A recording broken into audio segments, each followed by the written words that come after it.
kung ako, Davao City talaga. Davao City, Philippines. Kahit house arrest yan doon, kahit na gusto ng ICC na ilibing sa ilalim ng bunker yan, yung house arrest niya, walang problema sa amin, gagawin namin yan. In fact, I think, mas makabuti pa nga kung ibigay na lang yung interim release na yan because we can encourage him to cooperate sa mangyayari na trial kung meron man or mangyayari na hearings kung meron man.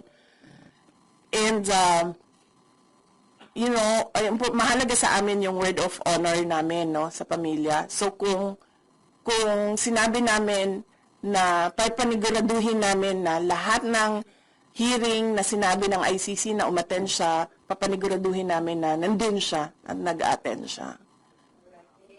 Kasi hindi naman sila nag-welfare check eh. Simula nung dumating si dating Pangulong Rodrigo Duterte, pumupunta sila doon for specific reasons, hindi dahil sa welfare check. So, noong nag-file ang abogado ng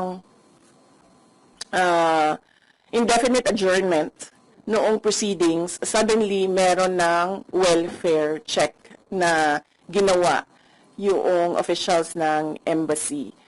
At kung makikita mo doon sa report, ay ini-interview nila si dating Pangulong Rodrigo Duterte. And somehow, nagbibigay sila ng, although nagsabi naman sila doon that we leave it to the medical experts sa assessment ng overall health niya. Pero meron silang mga insinuations doon na para bang silang nag-a-assess ng kanyang kalusugan.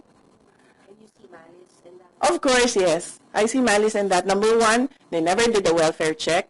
Number two, they did not coordinate with the defense team. They did not inform the defense team or the family members who are at that time in The Hague. And yun, makikita mo sa report, nag-a-assess sila sa kalusugan.